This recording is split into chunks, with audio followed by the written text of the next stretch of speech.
it's the most flattering picture of me ever. When it's just I just did a style to it. I just wanted to look more Muppet-like in my.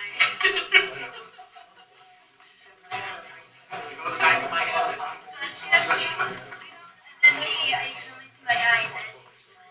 Yes, but it is actually my most flattering feature, my back. Yeah, that is whatever. I wish they would have my back.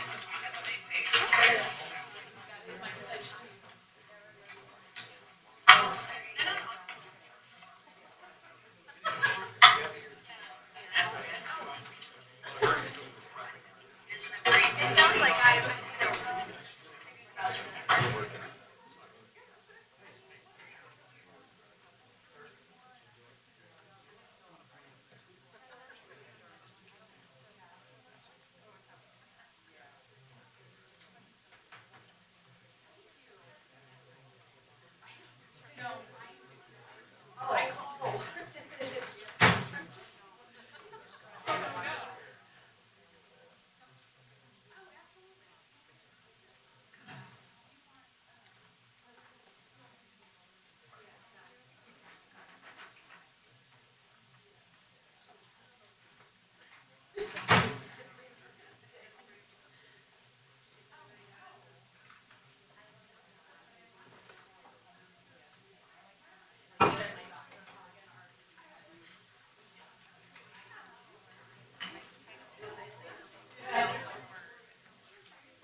All right, good evening, everyone. Welcome to the November 25th, 2019 Westminster City Council meeting. At this time, would ask us all to please join us in the Pledge of Allegiance. I pledge allegiance to the flag of the United States of America, and to the republic for which it stands, one nation, under God, indivisible, with liberty and justice for all. All right, Ms. Fitch, would you take the roll, please? Mayor Atchison. Here. Councillor DeMott. Here. Councillor Seitz. Here. Councillor Seymour. Here. Councillor Scully. Here. Councillor Smith. Here. Councillor Vols. Here. We have a full council. First item on our agenda is the minutes of the November 11th meeting. Ms. Seitz. Mr. Mayor, I move to approve the agenda. I move to approve the minutes of the November 11th, 2019 meeting as presented. Mr. DeMont. Second. I have a motion and a second. All in favor, please signify by aye. Aye. Any opposed? Hearing none, motion is carried. Next item on the agenda will be presentations. Ms. Seitz, if you will, please. I will.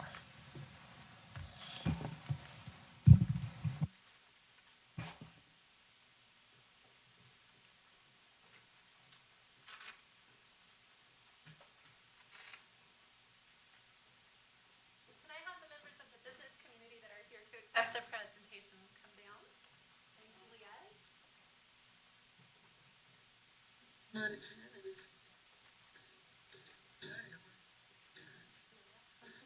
Let me open this for you guys.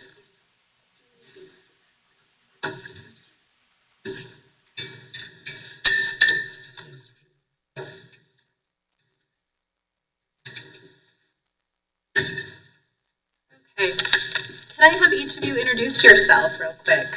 Hi, I'm Erin Kruger with the Metro North Chamber of Commerce. I'm Angela Atkinson with the North Metro SBDC. I am Juliet Abdel, President and CEO of the Westminster Chamber of Commerce. As we all know, I think intuitively, small business is the lifeblood of every community. And so we are so fortunate to have so many amazing partners in Westminster to assist us with this. So today, I'm excited that we are going to present the Small Business Saturday Proclamation to the Metro North Chamber of Commerce, the Westminster Chamber of Commerce, and the North Metro Small Business Development Center. I'm going to read the proclamation very quickly. Whereas the government of Westminster, Colorado celebrates our local small businesses and the contributions they make to our local economy and community, according to the United States Small Business Administration, there are currently 28.8 million small businesses in the United States.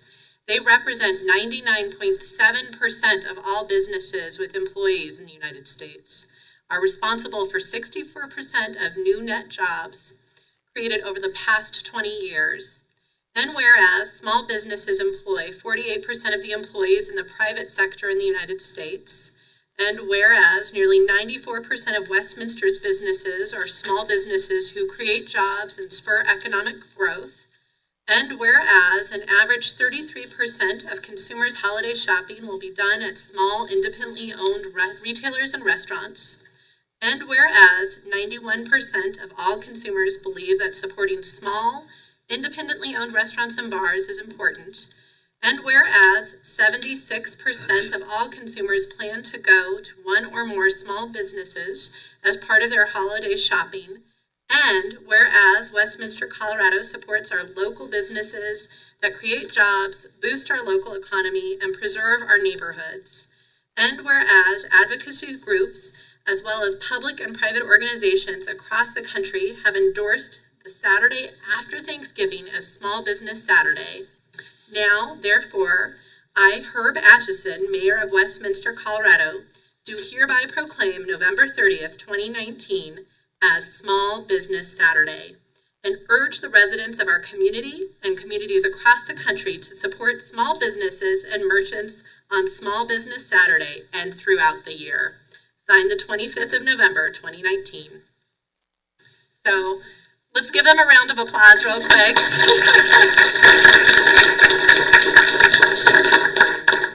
All right, and we'll take a picture. Then I just wanted to make a plea.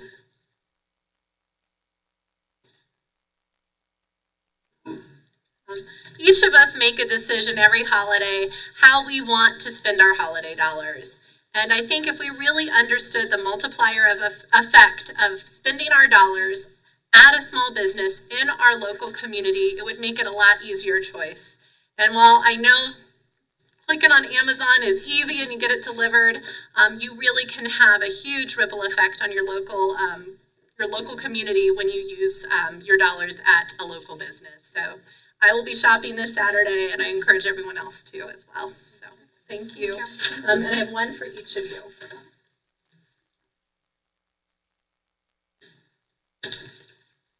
Thank you. All right, thank you guys. Thank you.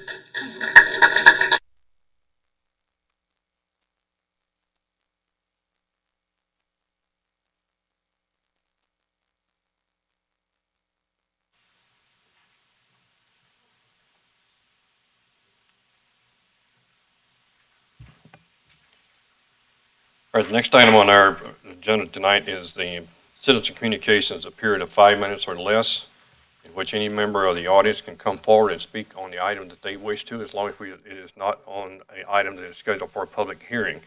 We do have one public hearing scheduled later in the agenda, so if you're here to talk about that item, please wait until that public hearing comes up. I'll call you up in the way that I have received the sign-up sheet. Mr. Stu Asa, you're up first, sir.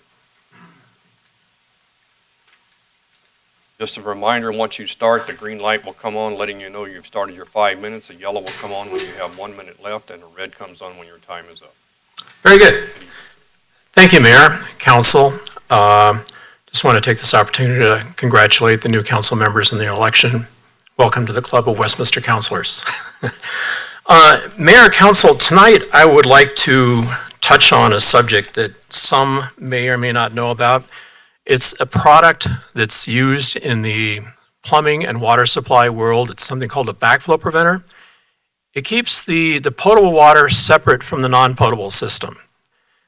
These valves are so critical in the infrastructure that it's required by plumbing code and state regulation that they be tested by certified professionals periodically. I've been a certified tester since 1983, and I think I've probably carried most credentials from around the country for at least that long. And I've been teaching classes to get people trained to become certified testers since 1985. I have worked for the Backflow Prevention Institute, which is part of the International Association of Plumbing and Mechanical Officials, for a number of years. We have trained probably 1,700 testers in the state of Colorado. Within the last, I want to say a couple of months, a staff member from the city of Westminster issued a policy statement stating that testers certified to the American Society of Sanitary Engineering credentials, which is a American National Standards Institute, would no longer be recognized or allowed to test in the city of Westminster after January 1st, 2021. Well, as the numbers work out, the city is basically cutting out 90% of the available testers to help citizens in the city of Westminster get their valves tested by simply making this policy statement for no real apparent technical justifiable reason. We have asked the city staff, specifically Brad Hertner, I believe is his name, to reconsider this position, and we have not had a response from him. So we are expressing some concern that this is a restriction of trade. It's basically establishing a monopoly for a very, very small niche group of other certified testers in the area. If it's okay with the mayor, I'd like to provide a copy of this correspondence to the city clerk, and then she can distribute it to the rest of council. And then you can see IAML's response.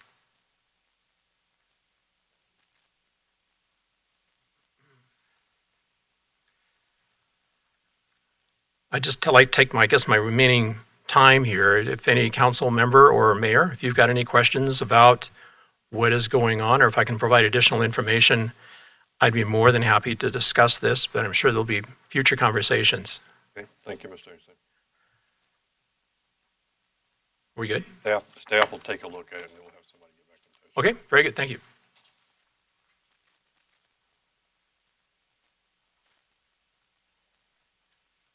I believe the last name is spelled Kocol. I'm not sure how to pronounce it, so I'm trying not to butcher it. It's Thaddeus. All right, sir. Go ahead. Good evening, Mayor, council members. I appreciate this time. I'm speaking on the same thing that Stu Asay just spoke about. I'm Thaddeus Joseph Kokel, business agent for Plumbers Local 3. I am a fourth-generation plumber and second-generation master plumber. I've been instructor for Local 3 for 13 years. In the past 5 years, I've been training backflow prevention. I hold an ASSE certification for testing, repair, as well as instructing.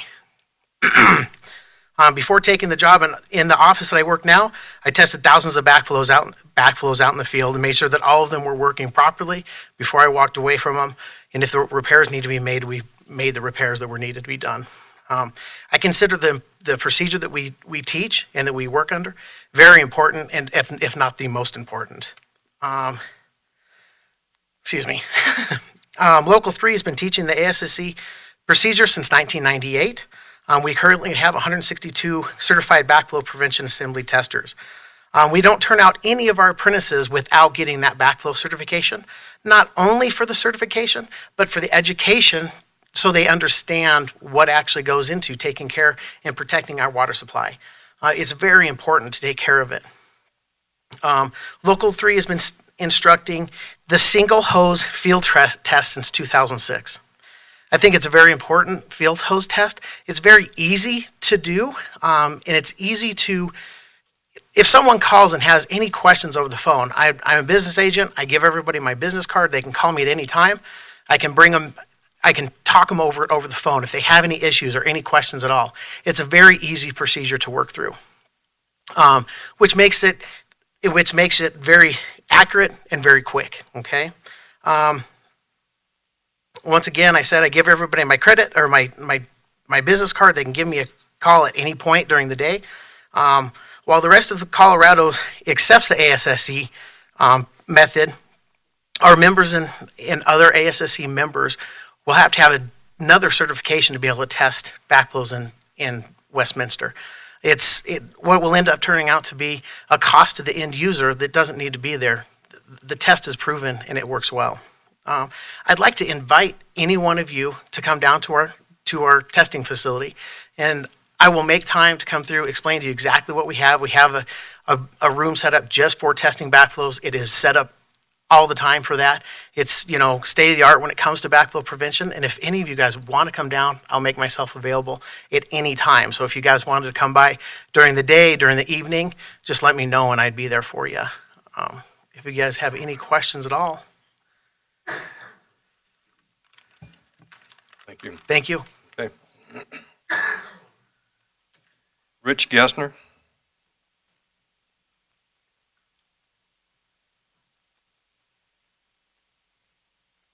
Good evening, Mr. Mayor, City Council. I appreciate your time. My name's Rich Gessner. I'm business rep for Sprinkler Fitters Local Union 669. I represent 700 men and women, state of Colorado and Wyoming. I'm here to ask you to take a look at this. I've got, of that 700 members, I've got about 80 of them that are backflow certified. They go above and beyond. It's not part of their daily job to keep the drinking water safe for the state of Colorado. I have about 40 members that are taxpayers, voters in the city of Westminster that would be hindered by this dual license. I don't think it's necessary. ASSE, as my previous speakers have said, is tried and true for many, many years. I would ask that you please look at it. It's serious to my members and their families. If you have any questions. Thank you. Thank you, sir. Mr. Baker. I have some handouts for the council.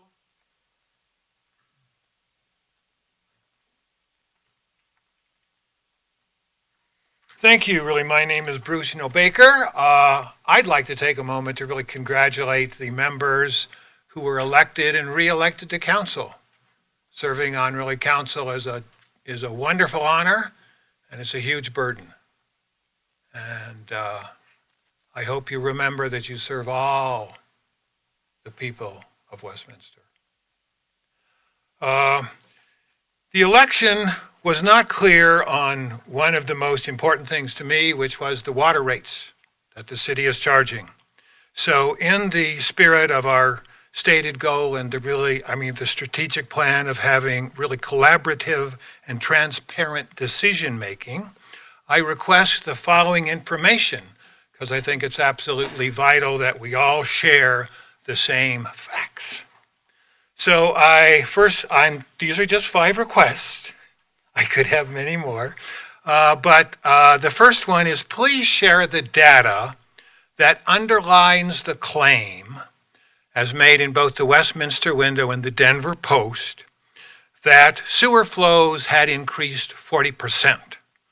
Because as much as I've looked, I've been unable to find that in our CAFR reports. Number 2 is please share, and I know this will be an estimate, and it will be a range, of the acre-foot yield that the city currently owns or controls, but has not been transformed to really municipal use. Because of course, as we all know, in Colorado, water being so valuable, every drop of water must be beneficially used. And there wasn't a time in the past where the city had more water than it could beneficially use in a municipal role. So it was left in an agriculture use and leased out to the people. Number 3 is please share the marginal cost to produce 1,000 gallons of water in excess of baseline use.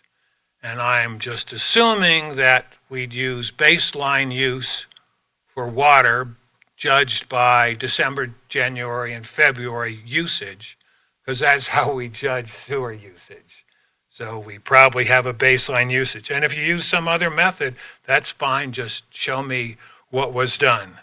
Number 4, I'd like to know the reason for charging single-family water users a higher price than all other users in the city. Single-family users pay more to water their landscapes than do we charge to water the roadsides or the parks or apartment houses or HOA or big industrial and really commercial things. And I'd like to know the reason for that.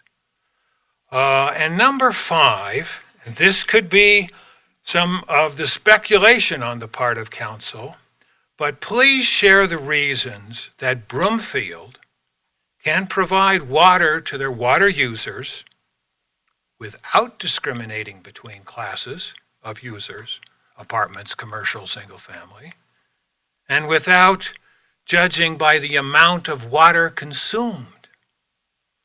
I mean, well, the highest users don't pay any more per thousand than the lowest users, and they can do this and maintain their system and do all the depreciation and all the repairs and all the future planning and all the everything else for 2019 was $3.22 per thousand. If history holds true, they might charge $3.30 in 2020.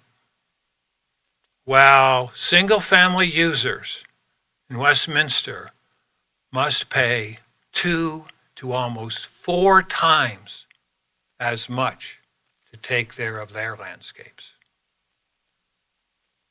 My opinion is 2019 just ended. The price of water divided our city. It did not unify it. It made winners and losers, and it hurt. It terribly hurt our city. And I think that's very bad, especially for a council that talks about inclusion and valuing diversity and wanting to include everyone. Thank you. Mr. Covarrubias.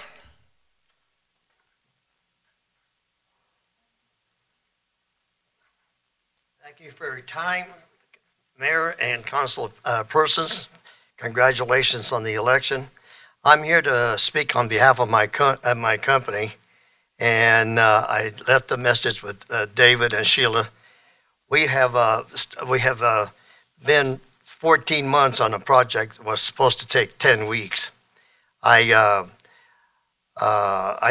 been a resident here in Westminster for 21 years, 38 in Arvada. But what I'm trying to get a point across here to you folks today is that my company, my American Dream, it can only last so long when we're having issues with the water department testing our water lines. We started last September or the end of August. It was supposed to take 10 weeks. We've been there like 54 weeks now. Of course, you know where I'm at. But I did talk to Council Lady Sheila and explain to her what happened down the street here on 96 and Sheridan with that utility contractor. And she can explain it to you folks if she wants to and let you know what happened. So anyway, we have tested our water main, 1,200 feet of 12-inch behind Costco on 91st and Marshall 13 times. We have wasted over 380,000 gallons of water flushing that system back and forth. And I'm going to let my project manager explain to you the studies that he's done and the research with this situation. It needs to get resolved, and it's not an easy situation for us to go broke on these type of projects. Thank you. Mr. Powell.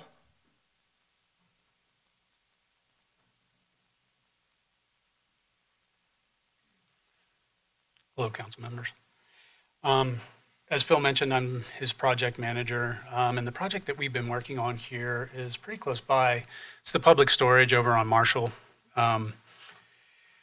We have tested different sections of this water line 13 times. And I guess most of the methods that are typically used, there's three. You either use a 9221, and that's a multi-test tube method, a 9222, and it's a membrane filtration method, or a 9223.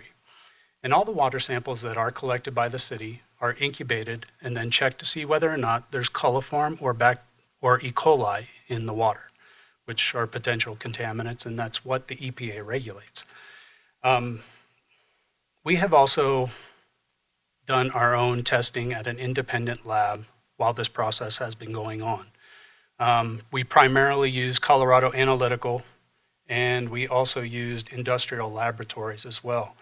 The reason for using industrial laboratories is because they use a membrane filtration testing method, which is the 9222. It is the closest thing to what the city lab uses. The city lab, though, does not use a complete 922 testing method. They kind of stop it short, and they provide results in 24 hours, where any one of these tests at a minimum is 48. Two of them are 72 hours. And I guess the problem that we're having is all the tests that we are running, with the exception of 2 out of those 13, have passed. We had one instance, the south end of the Marshall line had some coliform in it, but when we were installing that, there was a small break in the water main there. The asbestos pipe that is currently in the ground was bumped and broken. So the trench kind of filled up with water and dirt and mud. And some of that got into the new water line. And I'm sure that is the reason for the failing test result at that location. We treated the water line, and it has not, in our test, tested positive again for coliform. With the city's results, though, we seem to continue to fail. And one of the problems that we have with the results and testing that they do is they can't provide accurate results as far as that goes, because in the first portion of the 922 method, you incubate the water sample, and then if there's growth on the membrane, you are supposed to then identify what this bacteria is. And you can have growth on these membranes, and it's not coliform or E. coli. So that doesn't mean you would fail. It just means there are other bacteria which are present in water, drinking water, and it's not going to harm any of us. So one of the other things that we know from talking with the city, they are certified with the state in the 9223 method, which is probably the easiest and provides the quickest results. It's a presence-absence test, and the results come back in 48 hours. This is accepted by the EPA, but I guess the issue that we're having with them is they're not required to do that with any water line that is not connected to the distribution system. So during construction or prior to the water line passing, they can use whatever means they want. But if the water line is connected to the distribution system, when they do checks with the state, they are only allowed to use the 9223 method, which is what they're certified to test in. So part of our issue with this problem that we're having is they are using a portion of a testing method, and it's a portion of a testing method they aren't even certified with the state in. We feel this has caused a very large delay in this project overall, and it would be nice, I think, if they would just use the 9223. I think they would find the same results that we have in our own independent testing. Thanks for your time. Mr. Work.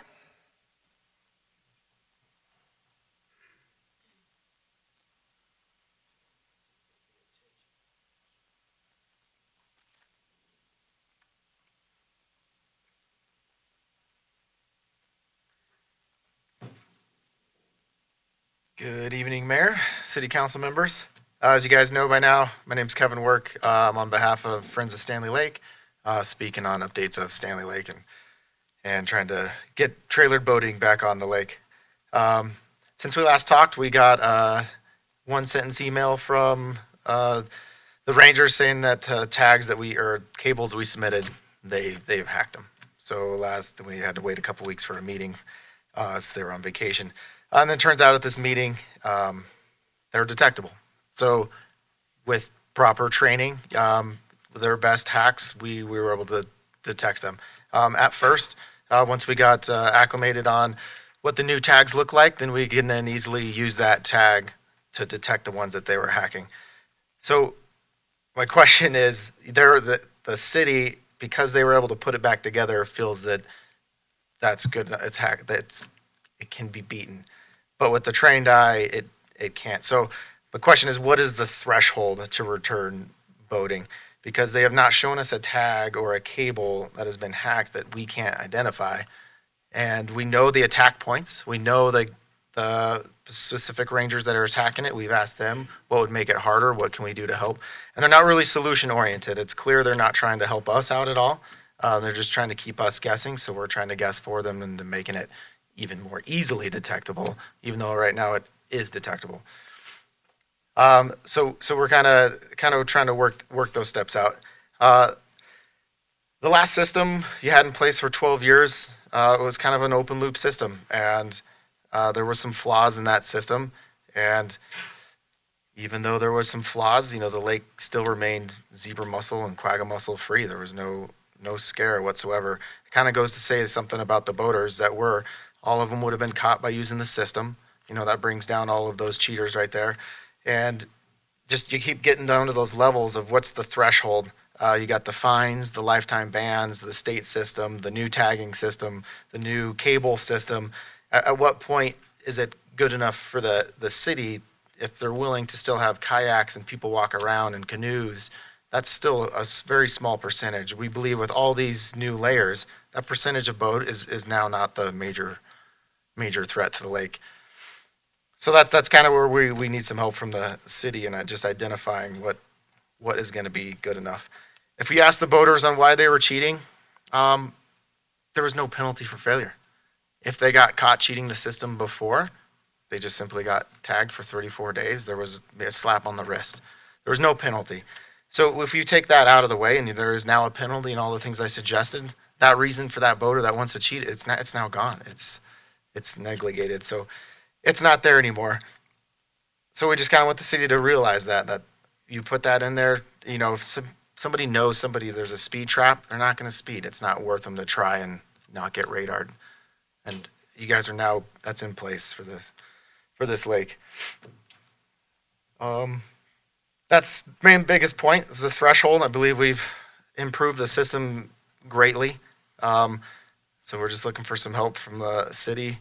And, we believe the boaters kind of came together and they helped impact an election. And we just want to kind of just be reminded that, we're heard and we're going to keep hacking at this till we can all find a solution to get boats back and keep the water safe. I mean, that's not getting taken for granted either. Thanks, guys. Mr. Terry?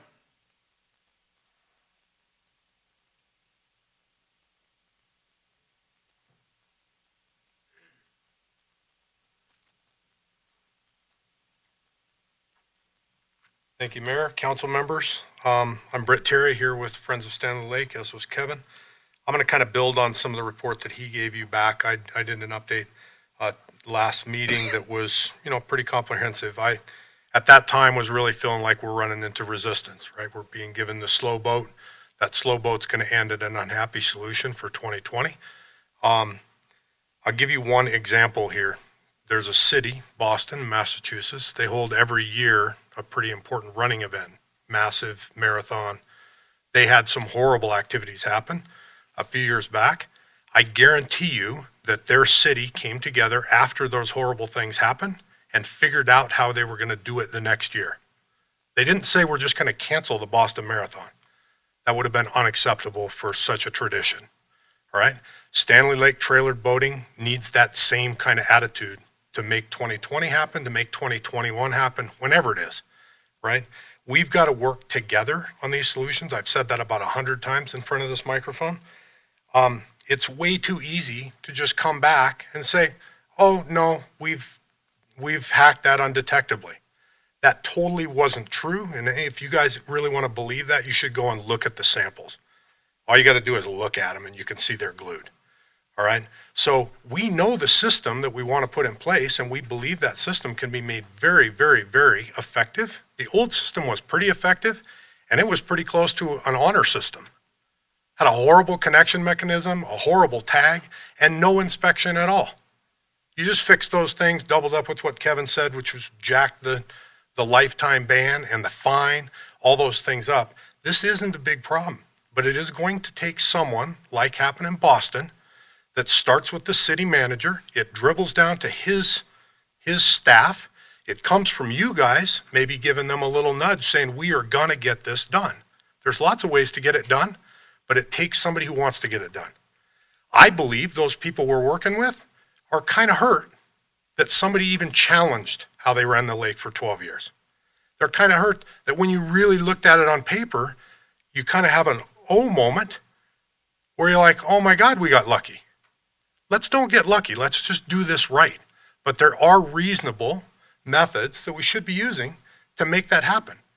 What we've been told numerous times by the staff that we're working with is we are not under the same timeline or the same sense of urgency that you are.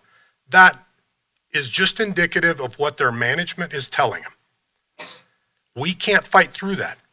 We don't work for the city, all right? You guys do. I'd like to see that the new city council put a little pressure on the city manager to make this a priority. If it's a priority, we'll be holding the Boston Marathon next year. It can be done. It absolutely can be done, but somebody's got to want to do it. It isn't just Friends of Stanley Lake. The city deserves to use that resource and to use it safely. There's no question about that. There is lots of stuff out there that we can do, and it could be implemented this year if someone wanted it this year. So I'm hoping that I'm coming here in time to affect this year. I'm scared because at the speed we go, which is hand something in, 4 weeks later we have a one-sentence email and a 10-day holiday, and then we go look at it and go, oh, this looks totally detectable. That's the kind of attitude that we got to come at. We got to come quick. We're now in November. Started this in April, March. Let's don't hope that you guys have to keep seeing us for a whole nother year. Let's make this work for the city and make it work for our people that want to use that resource and for the city's water supply. Thank you. Mr. Terry was the last one that had signed up. Is there anyone in the audience who has not had an opportunity to come forward that still would like to do so? Okay, thank you very much. Next item on the agenda is the report of city officials. Ms. Opie. Thank you, Mr. Mayor. First off, I'd like to thank the residents that attended tonight, particularly the two items associated with the inspections and the business associated with the challenges that they're having with their water testing. Staff is aware of those concerns and will be following up appropriately. Secondly is to make sure that folks know, given the weather that is coming in, city facilities will be having a delayed start tomorrow at 10 a.m. For all city facilities, with the exception of our parks, recreation, and library facilities, those will be having a 12 o'clock delayed start. College Hill Library is closed as it is affiliated with Front Range Community College, and their facilities are closed tomorrow. This information is being published on our website, social media, and through the regular media channels. Lastly, I'd just like to thank the residents, the community, the businesses, and staff for all the things that they do to make this a wonderful community. As it is Thanksgiving week, I'd like to express our gratitude to all of you. Thank you. Thank you, ma'am. Council, any comments? Mr. Bowles. Yeah, thank you, Mr. Mayor. I just want to say quickly, last week I spent most of the week at National League of Cities City Summit in San Antonio, Texas. And our own IT department won an award there, and I want to congratulate them and say what an honor it was to be part of that group that was there to receive the award. It's the Digital Cities Survey Award winners, and we were in the category of 75,000 to 124,000 people within the city. And we were number 2, just after Lynchburg, Virginia, but in front of number 6, Boulder, Colorado, and number 9, Longmont. So I was there with Phil Shires and Larry Garlick. So thank you very much, guys, and congratulations. Good work. insights. Thank you, Mr. Mayor. These remarks were intended actually for our last meeting when I was sworn in for a second term on Westminster City Council.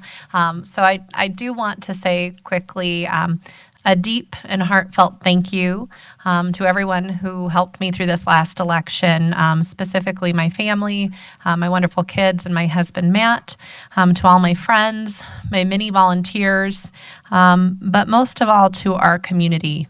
I also want to congratulate my new colleagues.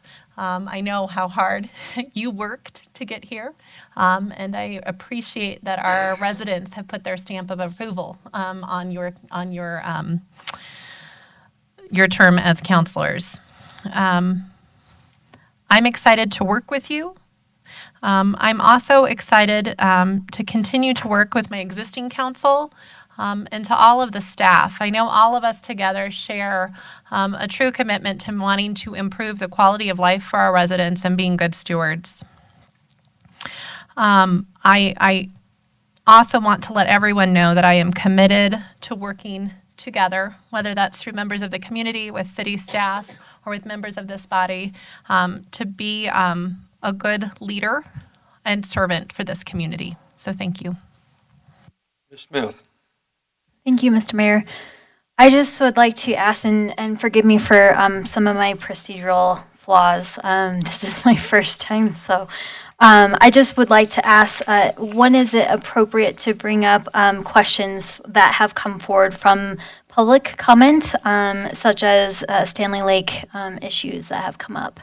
I don't know if that's appropriate in executive, if we have legal questions, or if that's something that we talk through on open record. So, but first and foremost, my other thought is thank you to all who have believed in changing for Westminster, and I too would like to thank my now colleagues as far as running and serving the city again. So thank you, and I too am committed as my profession. I'm a staff member, so I understand and appreciate all of the staff who are here, who work diligently and very hard at making the right decisions. But naturally, I'm a question asker, so I ask a lot of questions. And naturally, I'm here for the residents. So if there are questions that you would like to ask of council, I'm happy to bring that to my fellow colleagues as well as staff to make sure that we're providing the best answer and solutions for all of Westminster. So thank you, and I'll give you an answer in a few thank minutes. you. Mr. DeMott. Thank you, Mr. Mayor. First, thank you to everybody who came out tonight with your various different concerns and questions. I look forward to hearing the feedback that staff gets gathered for you. The other thing I'd like to say is wish you all a happy Thanksgiving. I hope that you have time to reflect on what a great nation, state, and city that we all get to live in, and the things that we're afforded living in it. Lastly, I would like to recognize the fact that, so this is the first meeting since I got to do this, I got to join our police department as well as citizens who took our Citizen Police Academy. So if you don't know, City of Westminster hosts both a Citizen Police and Fire Academy. The Police Academy happens once in the spring, once in the fall. The Fire Academy is just once in the spring, so there's opportunities for both of those coming up in the spring. And essentially what you do is about a 13-week course where you get to learn those jobs and see what they do. It's pretty amazing to see the citizens who are willing to go through and do those courses, do such things as getting tased. There was one girl in this last class who got tased not once, not twice, but 3 times, not all 3 connected, but the fact that she sat there and let them shoot her with the taser just so she could know what police work's like, it speaks volumes about the citizens of the city. So I wanted to recognize the people there's actually over 1,000 people who have went through that course over the years since the late 90s when it started. So if you haven't done it, I highly recommend it. I've done it myself, including getting tased only once, though that's enough for me. But so with that, happy Thanksgiving, and thanks for joining us tonight. Any other comments from council? All right, Ms. Smith, if you are sure that your question is not of a legal nature, you can ask that from here. But if it's a legal nature, then you would need to request us to go into an executive session to receive guidance from a legal nature from the city attorney's office. Thank you. Is that something that I can ask staff now? If the open questions are your show up, yeah. Okay. I'm not sure who to call on here, but Just address them to me and we'll deal with it. okay. I'd like to know who was invited to a decision-making meeting. As far as I know, from what I understand, there was an email that was sent out as far as explaining the solution was hacked. The proposed solution, was hacked. So I'd like to know who was in attendance and who was a deciding factor in moving forward. Okay. You realize that you're asking for something that they probably don't have the answer sitting here right now for. So they'll have to get the answers and get them back to you. Okay. Is that the only one you have? Okay. Other comments or questions from council at this time? Okay, let's move on. Next item on the agenda is the consent agenda. This is a group of routine matters to be acted on with a single motion and vote. The council has reviewed the consent agenda prior to the meeting tonight. No one has asked for any items to be removed from the consent agenda and dealt with separately. Therefore, I will entertain a motion for the consent agenda. Mr. DeMott. Thank you, Mr. Mayor. I move that the City Council adopt consent agenda items 8A through D. Ms. Scully. I second. I have a motion and a second. All right. Please vote with your lights.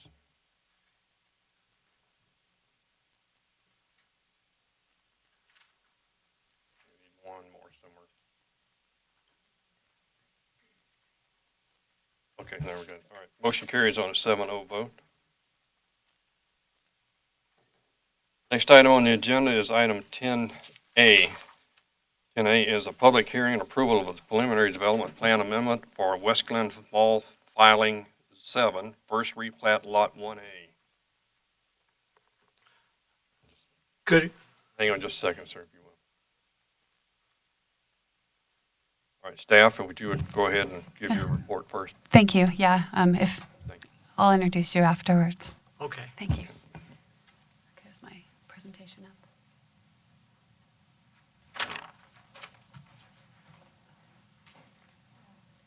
Okay, thank you. So good evening, Mayor and City Councilors.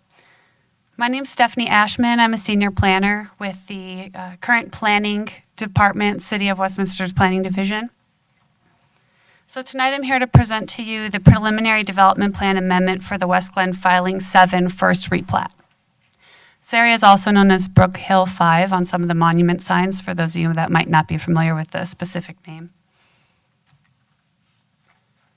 So we'll start off with doing some entries into the public record. As part of bringing this project before you, a staff agenda memo has been created, and tonight's public hearing has been properly noticed. The agenda memo and its associated attachments, tonight's PowerPoint presentation, and public notices mailed, posted, and published in the Westminster window are hereby entered into the public record at this time. So as you can see on this slide, there's some of the images of those things. So let's start off. There's a vicinity map of the area under consideration. It's identified here in red. The property is known as West Glen Filing 7 Commercial Subdivision, and it's located on the southeast corner of Wadsworth Parkway and West 92nd Avenue. Brent Cross Shops is to the north. Silo Business Park and Mission Commons is to the west and southwest. West Glen Filing 5 and West Glen Park is to the south. West Glen Filing 9 and unincorporated Jefferson County are to the east. The property owner, Gerald Bedrin, submitted an application to the city to request approval of a preliminary development plan and amendment for his property.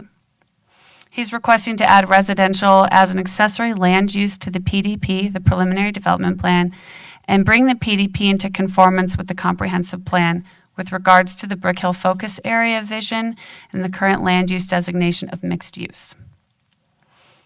It's important to note, too, that this is just a PDP amendment. We don't have any official development plan amendment in for the city for review at this time. It's only to add this residential as an accessory land use. So Section 11514 of the Westminster Municipal Code contains 10 criteria that are to be the basis of consideration for approval for the PDP amendment. Staff finds that the PDP application meets these criteria as outlined in the agenda memo. So I'm going to go through some following slides that just generally outline the 10 criteria. This slide talks about the first 4 criteria to ensure that the PDP is in conformance with the applicable codes, follows appropriate planning principles, identifies any exceptions sought, and that the PDP is compatible with the surrounding development. So to get further into that, this is a map of the Brook Hill focus area. Mr. Bedrin's property is identified within the red dashed line, as you can see here on the map. It's generally within that area. So this is part of the 2013 comprehensive plan. The area shown here is identified as a focus area because of its proximity to downtown Westminster and its location as a gateway into the city from our local adjacent jurisdiction, Arvada, City of Arvada. Just to highlight some of the focus area goals are to develop a new neighborhood center with a mix of uses, build on existing synergies to attract a range of businesses, foster cohesive high-quality development character and identity for the area. So the proposed application is in alignment with this vision and planning principles identified in criteria 1 through 4, and no exceptions are sought with this application. So criteria 5 through 7 ensure that the project does not adversely affect and is not adversely affected by surrounding development, and that travel to and from the intended project site is safely established. In alignment with the criteria 5 through 7, the addition of the proposed residential land use is specifically designed to support the existing commercial businesses and is only allowed in conjunction with commercial businesses once the application comes in for review. That's part of the mixed-use land use designation. So moving on, the final 3 criteria ensure that the project may meet any land dedications that may be needed to facilitate its development, that a corresponding ODP will be able to meet the criteria of the PDP, and that the applicant does not have any outstanding obligations to the city. At time of ODP submittal, which we don't have now, staff will review the application to assure its compliance with the PDP and ODP criteria. Performance standards are incorporated into the definition of the proposed land use to ensure that the addition of residential is in fact accessory to the primary land use of commercial. Future residential development will not remove existing commercial tenants to prevent future commercial development within the focus area. So we had a Planning Commission meeting on October 22nd, 2019. Planning Commission voted 6-0 to recommend approval of the PDP amendment to City Council. Should be noted, no public opposition was presented at this meeting that evening.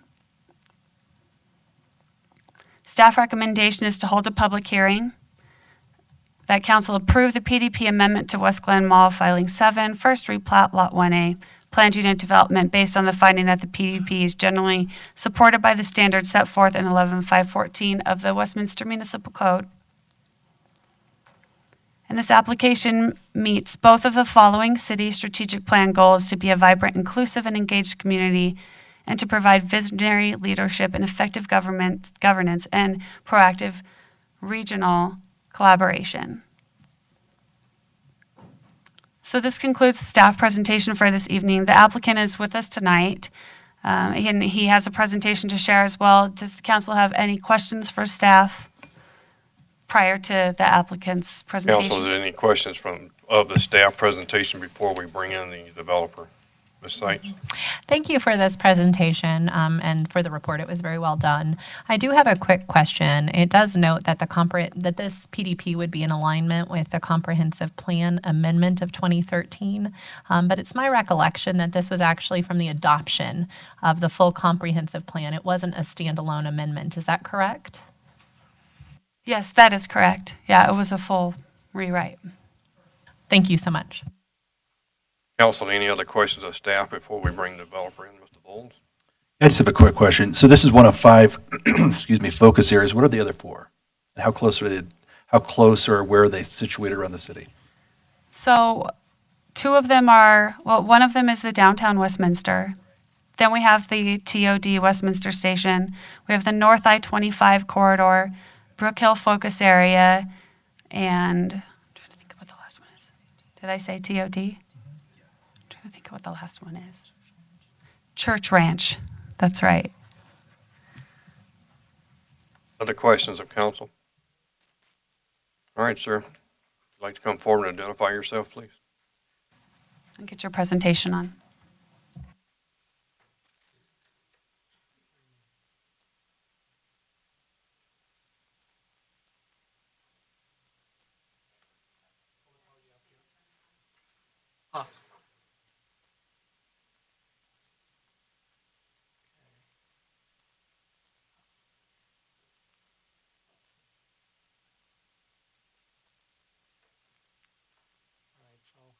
What's the trick here?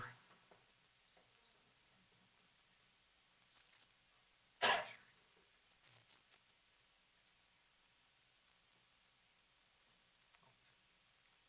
to turn it on. That's the trick. Mr. Mayor, members of the council, thank you for the opportunity to present the PDP, proposed PDP amendment for Brook Hill 5 acquisition to change the zoning for the parcel from strictly commercial to a mixed-use commercial with an accessory residential use as well. I'm Richard Strauss. I'm an attorney with the law firm of S&D Law in Denver.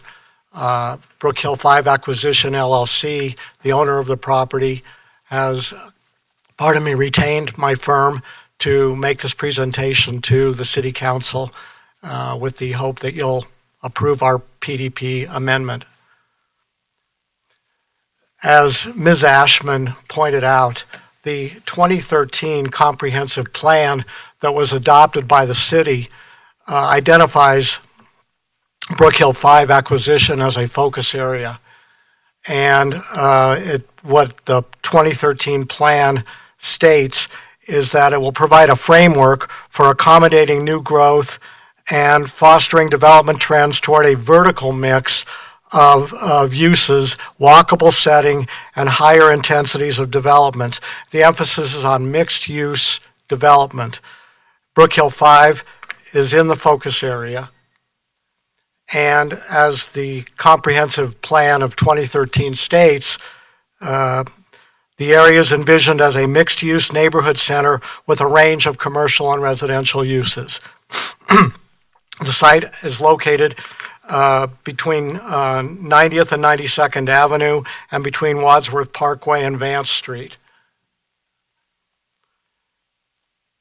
At the moment, the zoning for the property is strictly commercial, with its major tenants being Colorado Casual Furniture, Epic Mountain Gear, Murdoch's, and the Hofbrau House. And that's shown on the next slide here. To the south is a piece of property that was approved for development, strictly residential, by the council, I believe in April of this year. And as stated, the proposed amendment is to add accessory residential uses as permitted uses for the property and future development. This next slide shows one person's conception of what that mixed-use development might look like. It would be, there would be commercial development on the ground floor of whatever buildings would be built there, and there would be residential above it, in other words, vertical integration, as is contemplated by the 2013 comprehensive plan. It's important to note that the staff has recommended approval, and the staff found that the project or the proposed amendment is generally in conformance with Section 11-5-14 of the Westminster Municipal Code. More to the point, though, the staff opined that the project supports the city's strategic plan and encourages the site as a mixed-use infill development. And I believe there's a typo on the next slide. That should be October 22nd. At a public meeting, the Planning Commission recommended approval of this amendment to this body. Now, prior to the hearing before the Planning Commission, there were a number of public comments that were submitted, mostly complaining about further residential development on this site. And as we stated at that time, and as I'm again stating, there are no present plans for any development or redevelopment of this site. The purpose of the proposed amendment is to bring the site into conformity with the 2013 comprehensive plan so that mixed use would be allowed in the future. But what that mixed use might look like, what the development might look like, is not something that's before you at the moment, and there are no plans on the drawing board to present them in the near future. So if anybody has any questions, I'd be happy to answer them. Or attempt to. Yeah, go ahead, Mr. Devine. Could you go back to the slide where it has a breakdown of potential use? The which slide? There was one that had potential use, and it showed like how many units you might have. Yes. So with your last statement there, you had stated, that there's no development in front of us right now, which is understood. But yet this does set you up for a substantial amount of residential, correct? And I mean, that would be eventually the goal, I assume, since you laid that out in front of us. Well, it would be a goal to have residential development. This plan actually was suggested by, I believe, a member of the city planning staff. It was not my client's conception, but it's what they've been kind of working off of for the last couple of years while this PDP amendment has been in the works. Thank you. Other questions of the applicant from council?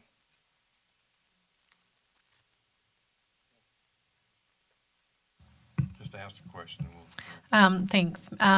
My question is going to do in regards to both impact on water rights and then also on transportation and infrastructure. My understanding is that as we already contemplated this in the comprehensive plan adoption of 2013, we've already anticipated those potential impacts to the system. And this is really more of a question for staff than for you. I apologize, I did not ask it earlier. Okay. So yeah, as part of the identification of the focus area, that those things were anticipated when Brook Hill was looked at as having mixed use as a land use on it. As far as traffic goes for this, when an ODP comes in, we'll review a traffic impact study to determine if, the level of intensity of development that will occur on the site will need any upgrades as far as lights or road improvement. Thank you so much. And no decision tonight commits us to a future ODP decision. Those are obviously discrete decisions that we'll be making based off of the information tonight and then the information that we get in the future if there is one in the future. Is that correct? Correct, yes.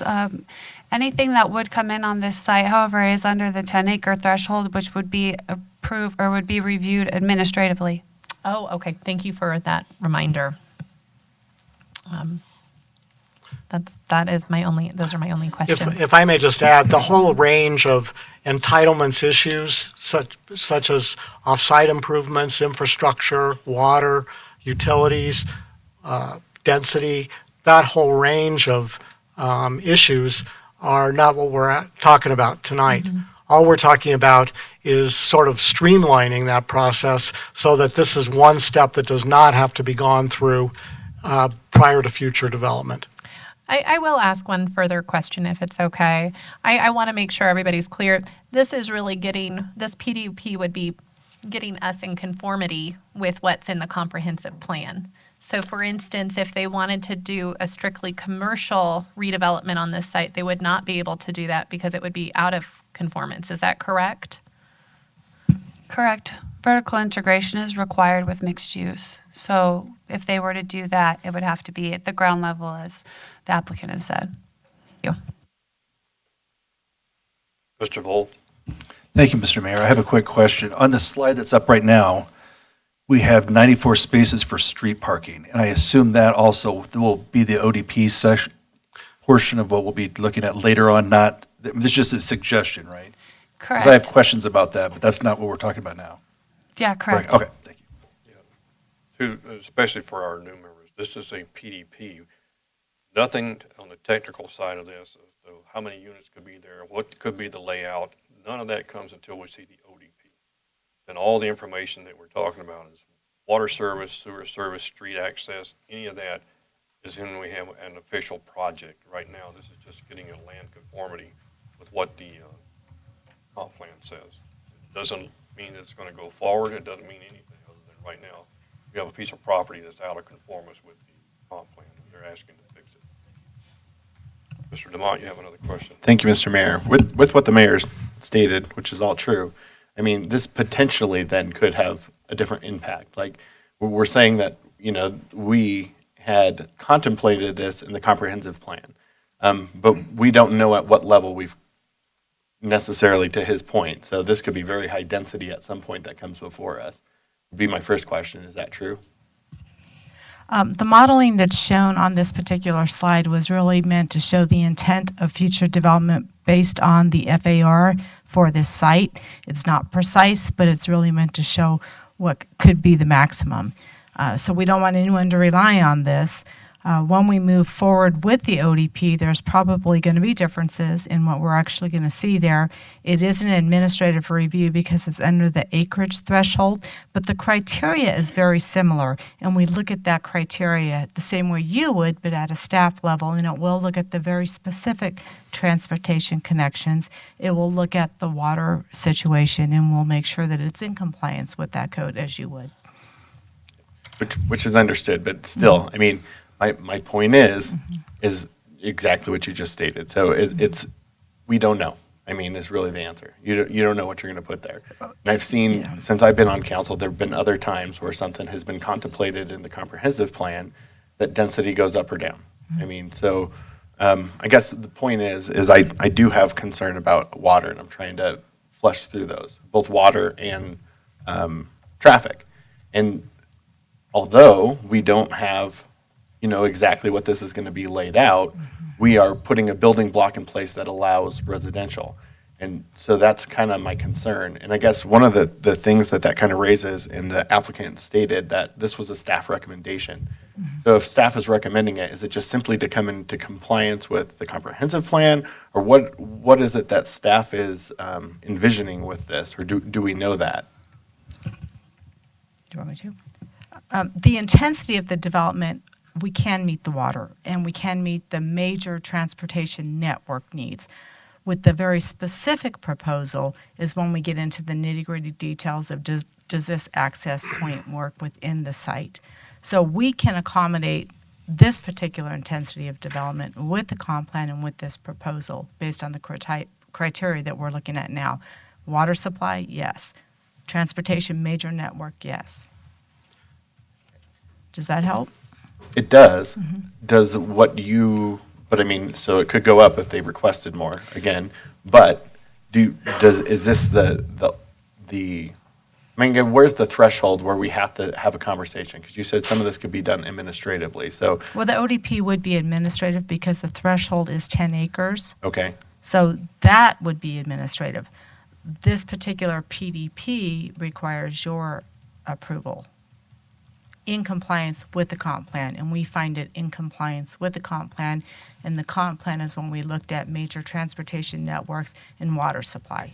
Well, and I guess that's one of my other concerns, and maybe you can speak to it. And it's just a general concern. We're going through redoing the comp plan right now because we've found that there's issue with the current comp plan and how it matches up with water and what we want to be as a city.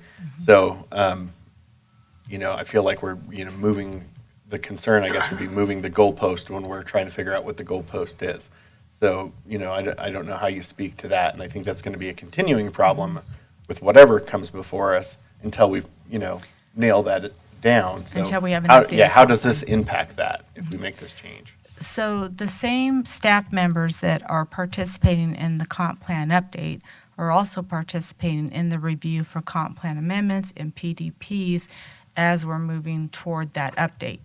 So when we make decisions and recommendations at a staff level, we keep in mind where we're going with that major update.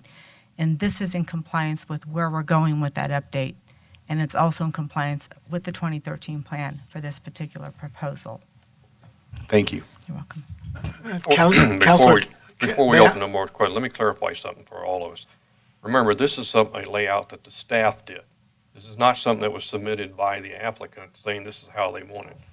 The applicant is telling us repeatedly, we didn't put this together. I think that's the confusion is that we've got this chart that shows a layout with a bunch of commitments and parking spaces and stuff. None of that has been submitted by the applicant, and until they do, what you're seeing is something that staff envisioned it could be, but this is not what the applicant is saying they're submitting. So I think that's a bit of a confusing piece for some of you, is that the best thing that could have happened is not have that there, because now it's adding more questions that you're not even supposed to take action on tonight. Yeah, the reference, I think, was we do have an urban designer, planner on board that helps us with modeling, and that piece of information was a result of what if. This is what could happen. And based on that modeling, we said this could work. Well, and just to be fair, I appreciate the clarification from both sides. I'm actually very clear about that. Okay. I guess my point is we're putting a building in block that could build a lot of what ifs. And so my decision tonight is trying to think, okay, I'm putting something in place that could potentially do what if. So I'm clear, but I just want to also understand what those what ifs are. Yeah, and there's many layers of the review process, and we understand that concern, and so the check and balance works its way through that process. Once we get to the ODP and we have that more specific, not a what if, but the more specific proposal, then we do that level of analysis as well. Mr. Seymour? Thank you, Mr. Mayor. I just want to make sure a clarification. If this passes, then there wouldn't be any other commercial-only building on this site. It would have to be vertical with mixed only. Correct. Okay, thank you. Ms. Seitz? Thanks. I just want to make sure that my understanding of things is accurate. So I'm going to say my understanding out loud. Tonight, let's say we approve this. It does not bind the future council on how they're going to vote for a comprehensive change. When we're undergoing this huge process right now, if they want to change similar to what happened in 2013, this PDP would just simply be out of compliance with the comp plan, and if there was going to be a desire to do redevelopment, they would have to submit a new PDP plan that would put it within compliance. Is that correct? Correct. So this is not binding that decision on the future comp plan. Second, I want to make sure I also understand when we looked at the potential water consumption for this site, we modeled it based off of understanding mixed use, which does have a pretty large range, correct? I think it's R8 all the way to R36. So that tolerance understands kind of the whole range of what ifs, and if it was to go to a higher density, which we don't currently have, that would have to come before council because it would be out of compliance with the comp plan. Is that correct? Yes. Mm-hmm. And is that also correct with just broadly traffic? I can't necessarily speak to that. Trying to think about. There's quite a range of traffic intensity anticipated in the comp plan, and particularly this area being adjacent to major roadways. So we still look at it at this level. We're comfortable with the actual land use. Again, with the ODP, and we know the specific numbers, and we get that traffic analysis, that could result in maybe acceleration, deceleration lanes to help with the flow. We don't know that yet, though, until we get to that level of the actual specific. level of Yes. fine grain detail. Yes. Okay. But the level of density that was given in these specific areas or the focus areas is also based on the type of street that it's adjacent to. If it's a major arterial or collector that can handle that level of density. I know that sort of consideration was given on the 2013 comp plan. And there was a robust amount of public engagement that was connected to that comp plan. That actually predates me as a counselor, but I believe there was a huge amount of public engagement notifying landowners in addition to just the general public. Is that correct? Definitely, yes, correct. Okay, thank you. Other questions of either the applicant or the staff, Ms. Smith? Thank you, Mr. Mayor. Can the staff walk me through what it would be as far as not making a decision if we did not approve it?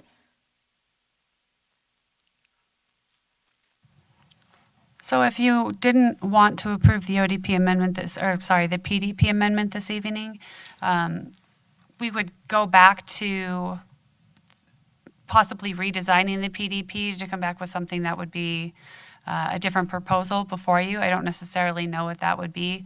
Or the other option would be that it would just not allow residential on the piece of property, which wouldn't be recommended because it wouldn't be in conformance with an already approved comprehensive plan document. Did that answer your question? Yes, Okay, thank you. Great. All right, Mr. DeMott once more. Two things. Actually, I had one question, and then her question spurred another question for me. First question is, you talked about the public meeting, because we did get quite a few emails that were part of the packet, I believe, but the public meeting itself sounds like it wasn't very well attended. What's the radius around there? Just knowing that area, and there's a lot of apartments to the east, and the houses are kind of far off. So how many of those residential units would be in the area that would have got notified of the public meeting? So it was our standard notification of 300-foot boundary around the property, on the property line. So that did extend across Wadsworth Parkway to some of the residential homes on the west side of Know if Wadsworth. it made it to the single-family homes or more of the apartment townhomes? That it is single family across Wadsworth on that side that it made it to. Okay, great. It didn't get a lot of them, but it did get some of them. As far as what the boundary, the radius is required per code. Okay. The second question is if it wasn't approved tonight, knowing that we're going through the comprehensive plan, because again, I just have a rub with us changing a lot of stuff when we're doing that. I mean, potentially this could get changed to come into conformance with the new code that could do the same thing. Is that correct? Correct. Thank you. All right, last round. Any other questions of either the applicant or staff? All right, seeing none. Thank you, sir. Don't go anywhere. Thank you. At this point, I'll open up the hearing to the public to see if anyone has any questions or opposition or in favor of the application that's before us tonight.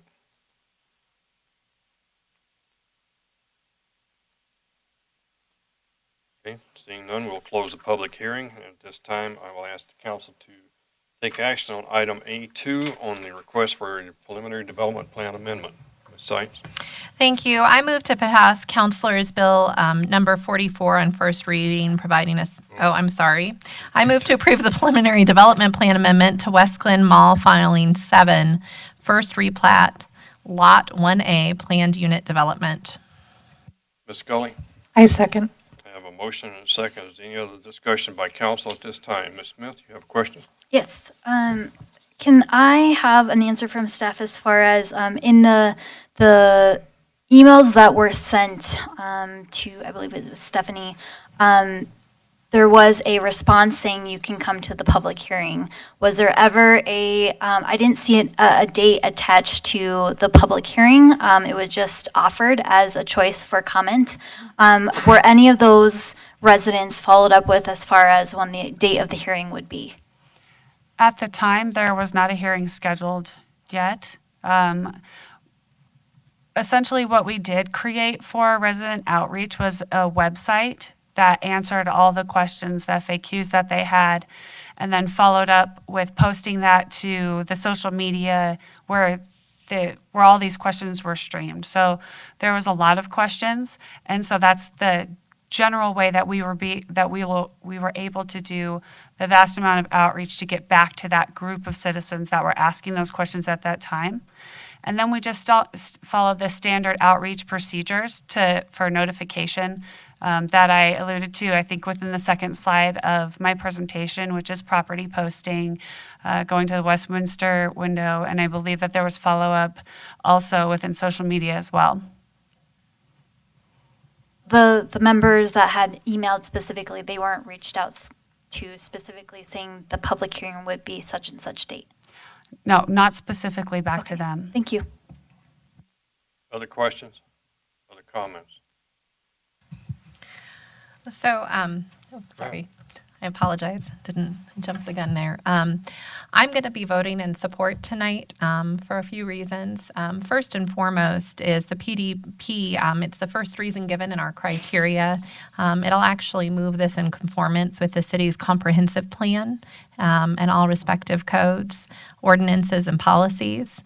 I feel that this is not a change of what we have contemplated. This is really bringing it in line. So this is a landowner trying to bring his property in line with what the city has articulated we want for that site. So to me, I feel incredibly comfortable in supporting this request. I agree that all 10 criteria have been met, and I look forward to supporting it. Okay, Mr. DeMont.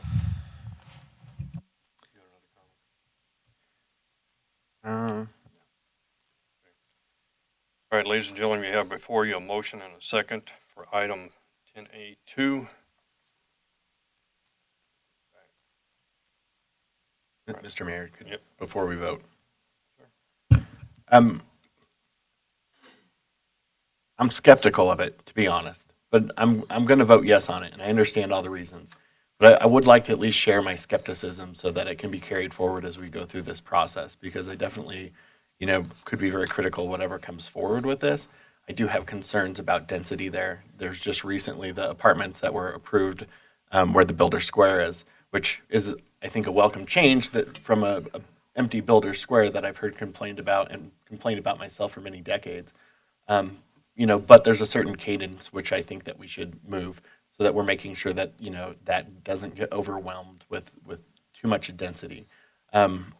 So this in itself, I appreciate the fact that you've really laid out for us. This doesn't do any of that tonight. It just brings it in compliance.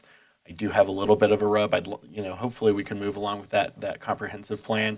Because one of my concerns is, yes, staff is keeping that in mind as we move forward. But I am concerned about the citizen portion of that and what that might flesh out as we continue to, finish up those surveys and stuff. And we don't fully know as a council, what that is. And, I've heard a lot of different things throughout an election cycle. So I do have some concern. But since there is a stop that we would be able to still vote on, something that was too dense. But I wanted to at least voice my concerns about why I'm skeptical, even though I will support it tonight. And I appreciate all your work from both the applicant and the staff on this. All right, ladies and gentlemen, you have before you a motion and a second. Please vote with your lights.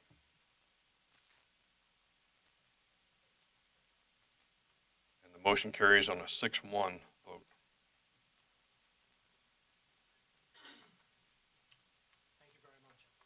Thank you, sir. Moving on to item 10B. This is Council's Bill number 44. Ms. Scully. Thank you, Mr. Mayor. I move to pass Councilor's Bill number 44 on first reading, providing for a supplemental appropriation of funds to the 2019 budget of the general water portion of the utility and general capital improvement funds. And do we have a second? Ms. Seitz? Second. A motion and a second. Any questions or comments from council in regards to Council's Bill number 44? Seeing none, Ms. Fitch, it's a roll call vote, please.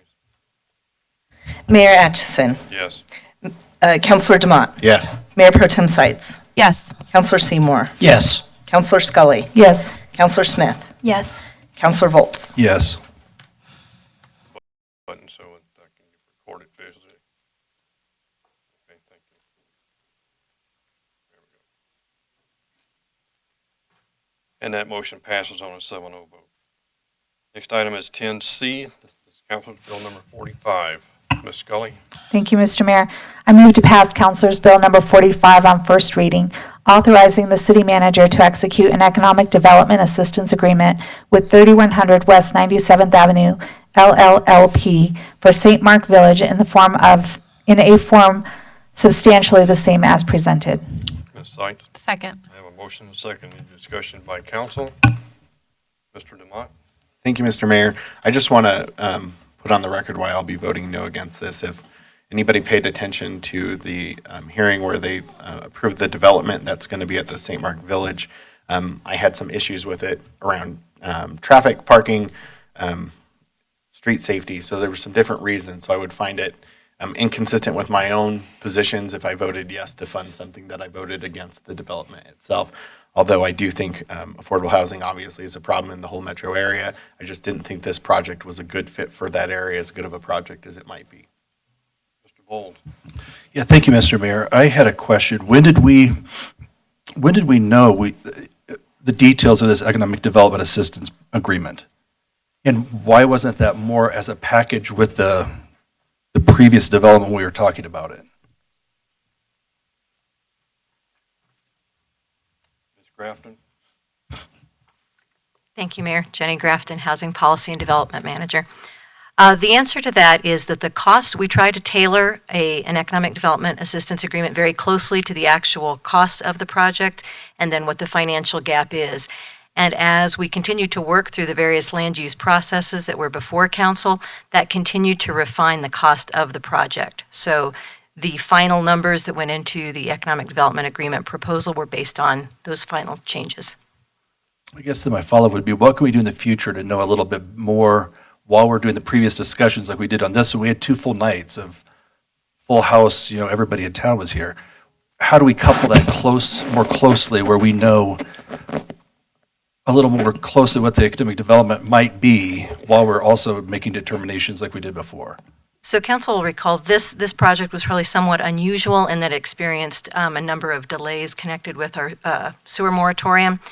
More often than not, we try to refine those project estimates earlier on and bring an economic development agreement sooner in the process. So I think this was a bit of an anomaly in that regard. Thank you. Ms. Smith.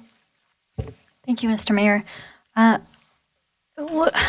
Understanding this project from a citizen point of view, I tried to put a counselor hat on, and at the time, I would not have voted for this project, not because of its affordable housing, but because of the exceptions that we've made and because of the location and density that we proposed for this project. So in that regard, if I were a counselor at the time and now knowing as a counselor what the criteria was and is, I still would not approve this project, and therefore I would not, I'll be voting no for this.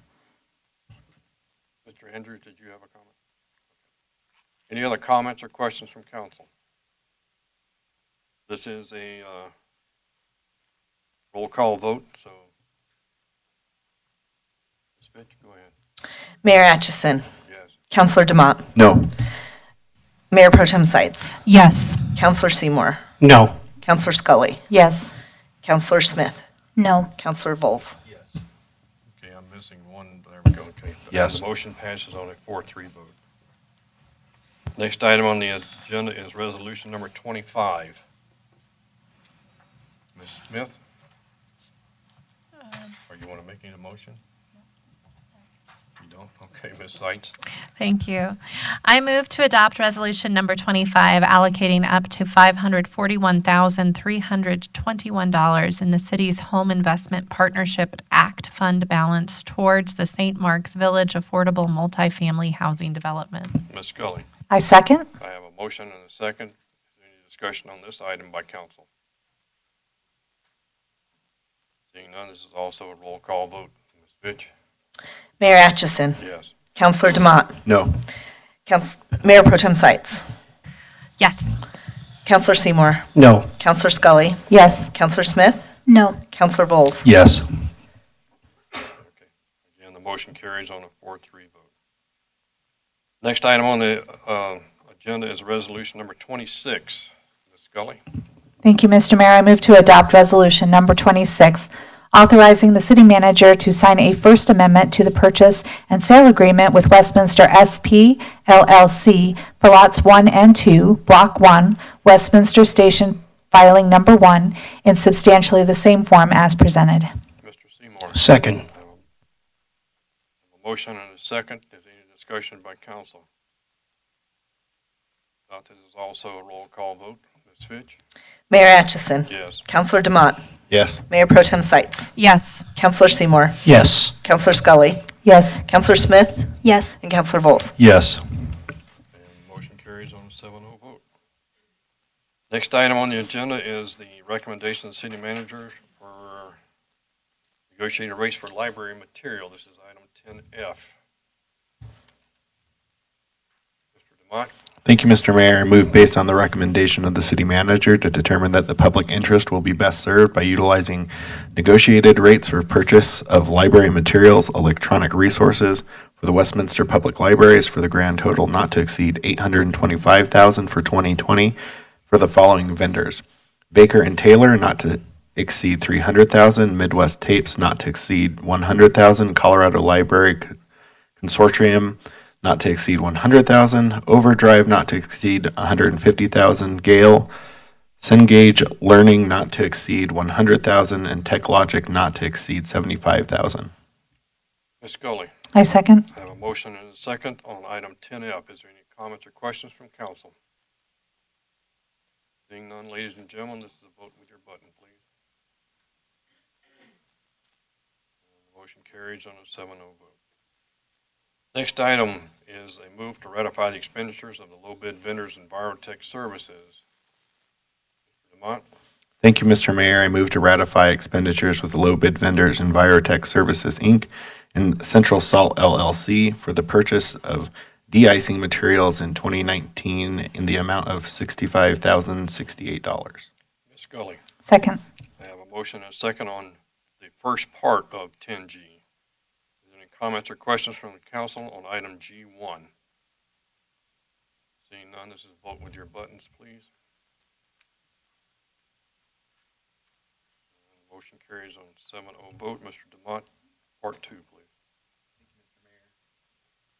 I move to authorize an increase to previous approved expenditure limit with Envirotech Services, Inc. and Central Salt LLC from $430,000 to $600,000 for additional de-icing material in 2019. Ms. Scully? I second. Motion and a second. Any questions or comments on item G2 from the council?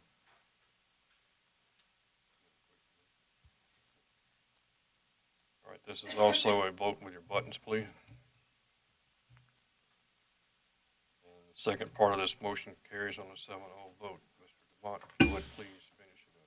Thank you, Mr. Mayor. I move to authorize the 2020 purchase of de-icing materials primarily for the two low bid vendors to achieve the city's desired 50-50 blend of rock salt for Central Salt LLC and Ice Slicer from Envirotech Services, Inc. to allow purchase of de-icer from other sources should Central Salt LLC, Envirotech Services, Inc. be unable to deliver product in the total amount not to exceed $480,000. Ms. Scully? I second. We have a motion and a second for item G3. Is there any comments or questions from council? Go ahead. I just wanted to say this is very timely tonight. I hope everyone drives home safely and is appreciative of Kurt Mull. I want to make sure I pronounce your last name correctly. Mullmeyer and his team for helping keep our residents safe during snowstorms like this. There are no other questions or comments. This is a vote with your lights, please.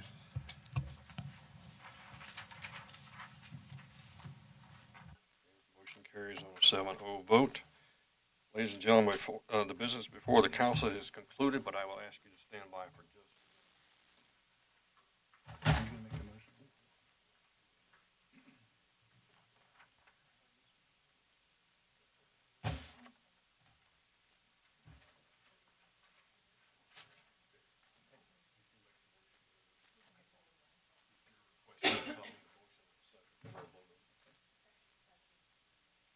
at the same time.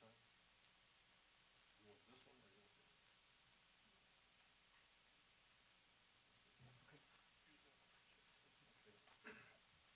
you want this one? Mr. Seymour, go ahead.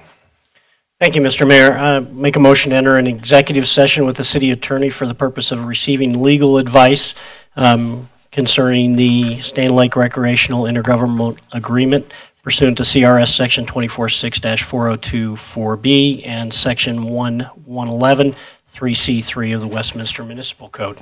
Is there a second for the request? Second. We Okay, I have a motion and a request from Mr. Seymour and Mr. DeMott to enter into an executive session as defined by the motion in regards to having conference with our city attorneys regarding the IGAs with Stanley Lake. At this time, if you have a question, if not, I would ask you to vote with your lights, just so I have a record. And the motion carries on a 7-0 vote. Before we adjourn, gentlemen, I know you've been sitting here for a long time, but unfortunately, I didn't get to explain the process. You came asking for information tonight. That's been recorded. City staff will respond to you. But when we have these public comment periods, this is a one-way conversation between the audience and us. We don't get into a dialogue back and forth, so I apologize for not explaining it, but I appreciate you sticking around all night. But anyway, staff will be back in touch with you in regards to your request and regarding your testing issue. All right, ladies and gentlemen, take about 5 or 6 minutes, and then we'll reconvene in the chambers.